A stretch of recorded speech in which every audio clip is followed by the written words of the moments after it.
My name is Danielle. My name is Cassidy. We love you, Glama! Oh, I love you too, Glama girls.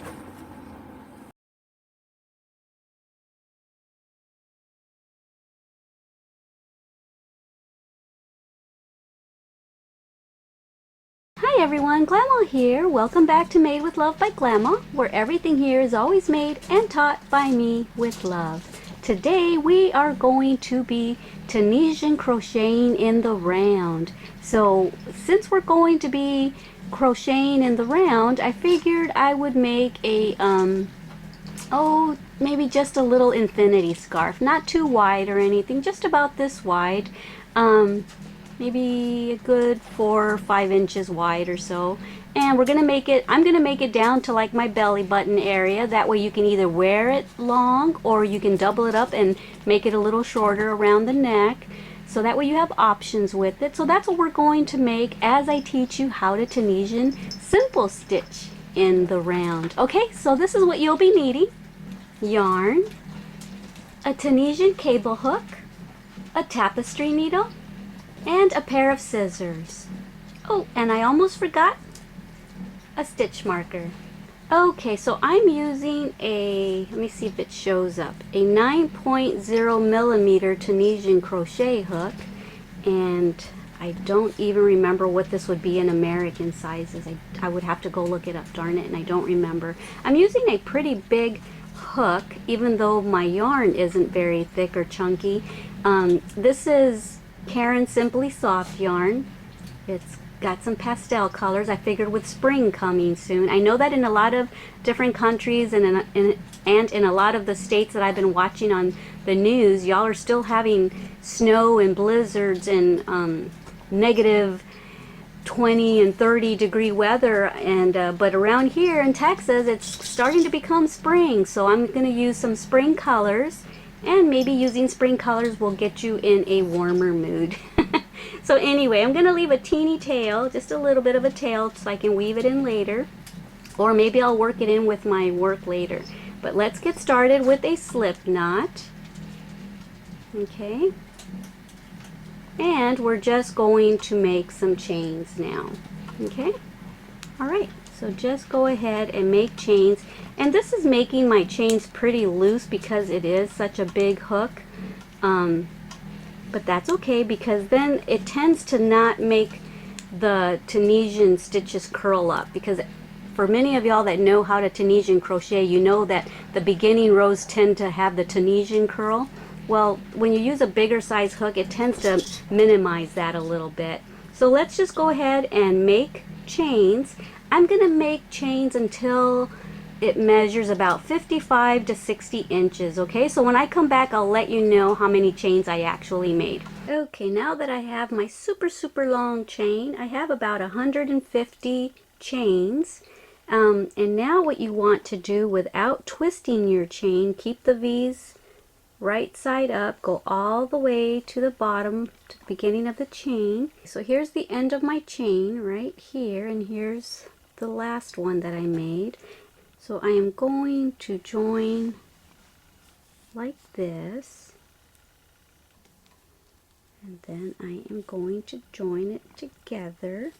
Okay, and so now here is the very last, here's the very last chain that I made, and I'm going to put a stitch marker there so that I know when I come to the end of that chain.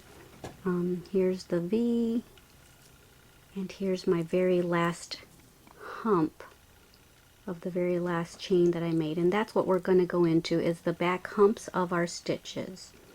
Okay, so now that we've joined, let's turn our chain upside down, and we're going to go into the back humps of our chain. If you turn it sideways, you see like that, you can see where the hump is. Okay, so now here's my next one. Having to really hold on to it so it doesn't twist on me. Okay, so I just grabbed that one. Here's the next hump right there. Let's get in there. Okay, and just collect all your humps. So you see, you can see where your next one is. It's right there, and then your next, then your next. That'll be the last little spine or hump that you grab, and then I will come back and show you what to do next. Here I am at the last one, the one I put the stitch marker on. So I'm going to see if I can put my hook in there without taking the stitch marker out yet. Yay, I did it. Yarn over, pick up the loop. Okay, and now I can take out that stitch marker. Usually you don't connect the chain in Tunisian crochet, you just make panels and then sew panels together. But by me connecting the chain, I've already started working in the round, but this is the part that is different. There's a step we have to do in order to make the seam appear like there is no seam. So get the end of your cable with the stopper right there, and this is the working yarn. And so now we're getting ready to do our reverse pass. And normally on Tunisian crochet you would yarn over and go through one, right? And then pull that through. And then you would yarn over and go through two. But instead of just yarning over the hook, we're going to go under this cable and then yarn over. Okay? So we're kind of hugging that cable there and then going through one. Okay? And now rather than going around the hook and going through two, we're going to go under the cable and around the hook, and now we're going to go through two. Okay, and so what we've done is we've made these two little loops on our cable. That's the key right there to Tunisian crocheting in the round, is remembering not just to yarn over the hook and go through one, go over the hook and go through two, but going under the cable and over the hook. Okay, so that's the key to Tunisian crocheting in the round. Now that you've done that, now the cable, just leave it alone and just yarn over, and now continue doing your reverse pass as normal. Yarning over, going through two, yarning over and going through two, yarning over and going through two. And we're going to do this all the way till we get to the end. So you see, this is it in the round. We're going to do it all the way until we only have three little loops on our hook. Something that I've done differently than other people have done when working the Tunisian crochet in the round. Other people have done tutorials on Tunisian crochet in the round, but it's usually not connected at the bottom here because they don't connect the chain at the beginning the way we did with our slip stitch, and then they sew the bottom together with this tail, but because I closed my row with the slip stitch, we're not going to have to do that extra step. Okay, so I've got to do these three left, go through two, yarn over and go through two, and now I have the three loops on my hook that I said I wanted to stop at, and then I've got the two that I made at the beginning. And so what we're going to do is, with this loop right there that's closest to these two, I'm going to pull it over. Did you see that? I don't know if my finger was in the way. I'm going to pull it over and keep it separated like this, and we're going to treat those two loops as if they're just one. Okay, and now we're just going to continue yarning over, go through two, and remember I just said those two are going to act as one. So it looks like we're going through 1, 2, and 3 loops, which we are, but we're counting those 2 loops as just one loop together. Okay, and now we're going to go through the last 2, and that's it. And that's how you connect, by pulling over that one strand over those 2. That's how you're connecting your Tunisian simple stitch, and when you are done, you're not going to really be able to see a seam at all. It's going to look all uniform. So that is pretty much it for Tunisian crocheting in the round.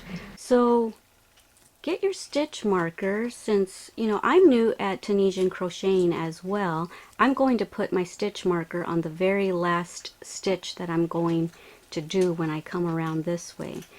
So that's the very last one. That's the very last vertical bar that you would Tunisian crochet into. And this one is, it looks like there's 2 strands on there. You see, dang it, the light's not very good, is it?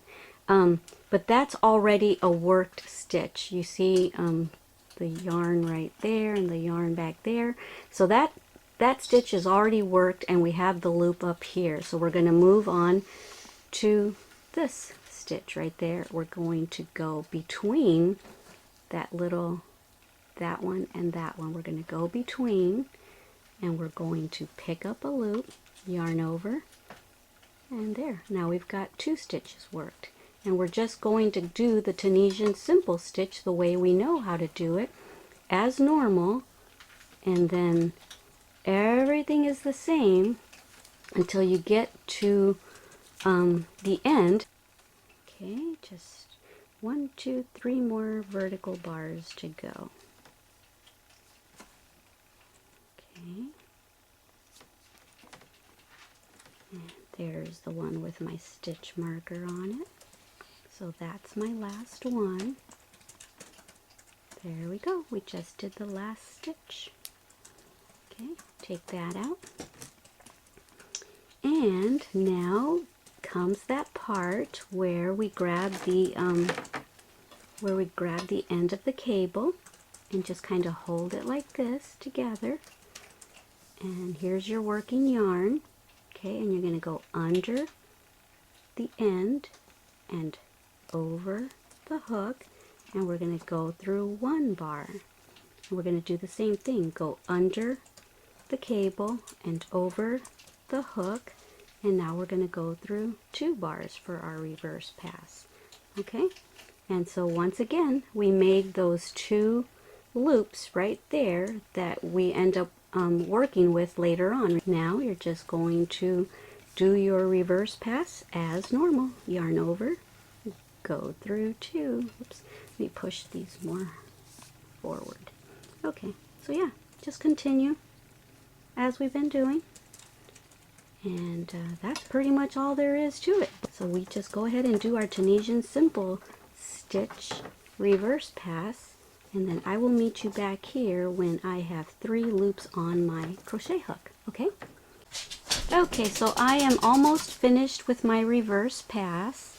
And I'm sure you just noticed my little stitch marker there, because the biggest thing that I forget to do when I'm Tunisian crocheting in the round, I forget to leave 3 loops on my hook so that I can do the little tip thing that we need to do, the little trick for Tunisian crocheting in the round. So I went ahead and put a stitch marker there so that I remember, oh yeah, that's right, stop and leave 3 on your hook. So that's what that stitch marker is there for. And now let me just finish. Go through 2. And go through 2. And now there's my 3rd. So that's my last one. Okay. So now we're going to do that trick again, where we bring this one right here over. You see how these 2 stay connected together because of that vertical bar holding them together? That's why I consider those 2 one, because you see how these can be separated. These are together. So we're going to consider those 1. So we're going to bring this one over it, okay? And now we're going to continue our reverse pass as normal. And now we're going to go through that one and those 2 that we are considering 1. It's a little tricky to do, okay? And now we're going to go through those last 2. Alrighty. Alright, so now we are at the end, and you see how nice and uniform it looks. You can't even tell that there's a seam. And so now this stitch is already worked. There's the loop for it. So now go into the next vertical bar, pick up a loop, go into the next vertical bar, pick up a loop, go into the next one, pick up a loop, and that's it.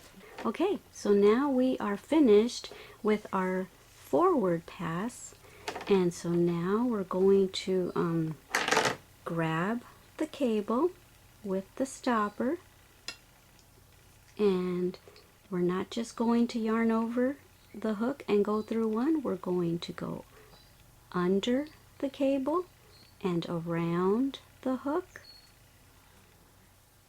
and then we're going to go through one.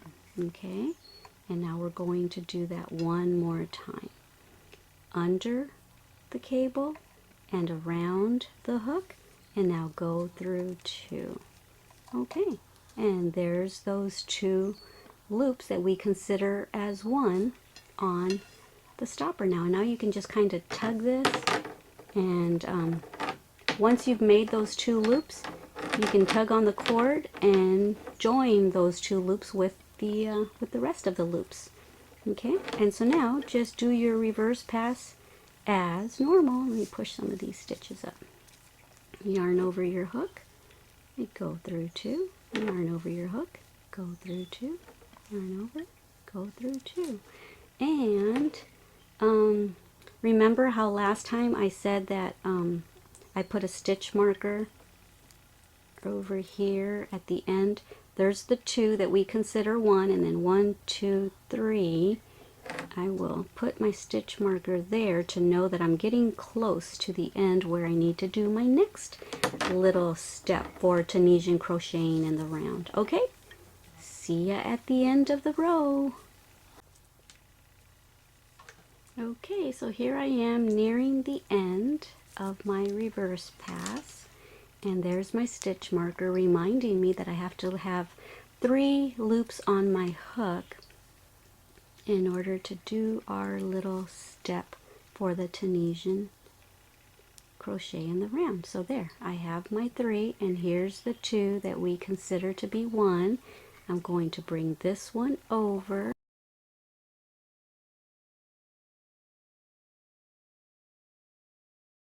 Okay, so just kind of hold it over here with your index finger, yarn over, go through 2, okay, yarn over,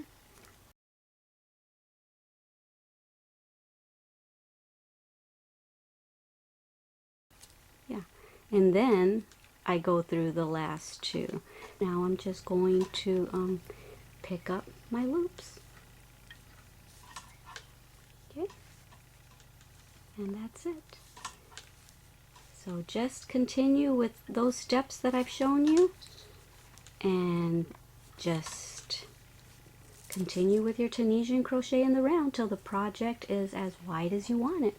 Alrighty guys, I'll be back when mine's as wide as I want mine to be. Bye. Okay, so I think I'm going to stop here. And I've only got, let me see, 1, 2, 3, 4, 5, 6, 7, 8, 9, 10, 11 rows of Tunisian crocheting, and I think that's about as wide as I'm going to have this, because it is spring, it is for spring, so I don't want a really thick scarf. And here's the seam, you can barely see it, so you see this is a really nice way to Tunisian crochet in the round. And with my little handy dandy little Hello Kitty tape measure, I'm going to show you that this is probably close to, yeah, see, it's 4 inches. Okay, so it's 4 inches, and I love this Hello Kitty tape measure. The only thing I don't love is that the front side has the centimeters, because I guess in Japan and most other countries they use the metric system. So my inches are in the bag where you can't see her face, but that's okay. So yeah, we've got about 4 inches here, and it's probably going to be about 4.5 by the time I'm done, because what I'm going to do now is I'm going to bind this off, and then after that I'm going to do a row of single crochets on this side and a row of single crochet on that side. So that's going to add maybe an inch or half an inch. Okay, so since I have it the width that I want, we're going to bind off now, and we're just going to go into the next stitch, yarn over, and go through. Go into the next vertical bar, yarn over, and go through. Okay, and that's it. Let's just do that all the way around till we get to this end, and then I will meet you back there. Okay, so I just went all the way around with the binding off, and I came to the end, and I went ahead and I slip stitched into the very first one that I did. And so now what I'm going to do is I'm going to switch from my Tunisian cable hook to just my regular 10.0 or actually 6.0 millimeter hook, and I'm going to chain one, and I'm just going to single crochet all the way around. Okay, all right, so I think I'm actually going to put another one right in there, and I'm just going to start single crocheting all the way around the project now. Okay, so if you want to do that, go ahead, and I will meet you around when I get back to the end over here. I'm at the end here, and I'm going to slip stitch into the very first one. And as many of y'all know, my projects tend to evolve as I'm going along. I sit here and think while I crochet, so I just came up with something else that I'm going to do. Now that I slip stitched, I'm going to chain 3, and then I'm going to chain 4, because I'm going to skip so that fourth chain is because I'm going to skip a stitch, and I'm going to double crochet into the next one. Okay, and so the reason why I did the 4 is because when I come around this way, that third one right there, 1, 2, 3, is the one that I'm going to slip stitch into, so it'll make like a little square. Because now that we did a double crochet, I'm going to chain 1 because I'm going to skip 1, and then I'm going to double crochet into the next one. And I'm going to do that all the way around this end of the infinity scarf, as well as chain 1, as well as the other end of the scarf. Okay, and let me show you what that's going to look like. Yeah, see, that's kind of cute, isn't it? So then when I come around this way, this will get tugged on, and so that's going to look cute to have that on both ends. So that's what I'm going to do. If you don't want to do that, then you can already be done with your infinity scarf, but I like it. And look, you can't even see the seam where we did it in the round. Awesome. Okay, so I'll see you back when I am done doing this to both ends. Okay, so I'm finished. I did the double crochet and then chain 1 and then skip a chain and then double crochet trim all along this end and this end. And then, like I said earlier, my projects always seem to evolve into something else. So what I did is I hung fringe on one side of the scarf, and so that's the side that is going to hang down when you're wearing your infinity scarf like that. For those of y'all who have never done fringe, it's super easy. What I did I had it really long fringe, and a lot of times I use 2 or 3 strands to make fringe with, but because I'm making this as a summer infinity scarf, I wanted it to not look too bulky. I wanted it to look airy for springtime. So I'm just using 1 strand of yarn, and this one's about 16 inches long. And so what I did is just put it between the big gap there where we did the chain 1. Just bring it through. When you've got your little loop, grab the end of it, and there's your fringe. So that's what I did all along the bottom, and I still have these to do, but I wanted to show you how to do the fringe. So that's it, guys. I hope you enjoyed this tutorial. It was super easy, I hope, for you guys to Tunisian crochet in the round, and the project kept evolving, and it's actually a lot more adorable than I originally envisioned.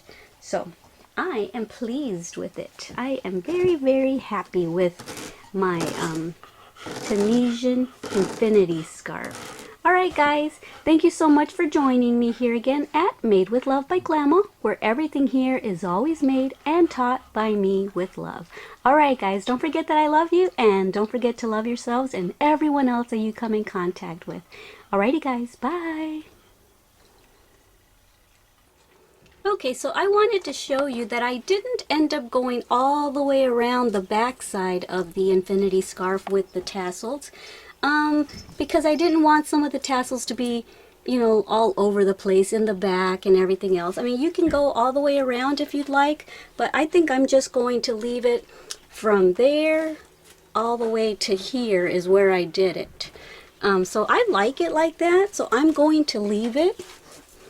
So it looks really pretty on spring, I think, don't you think? I adore it. I can't wait to wear it myself. So yeah, see, and I like how these long 16-inch tassels look when they kind of hang forward like that. So it appears as if they're shorter and then they get gradually longer, but they're not. They're just the same length. They're just laying nicely sideways like that. I'm out of breath because I just walked my dogs. Okay, so yeah, I just wanted to come back and show you. I love it. So anyway, I will take pictures for the thumbnail now.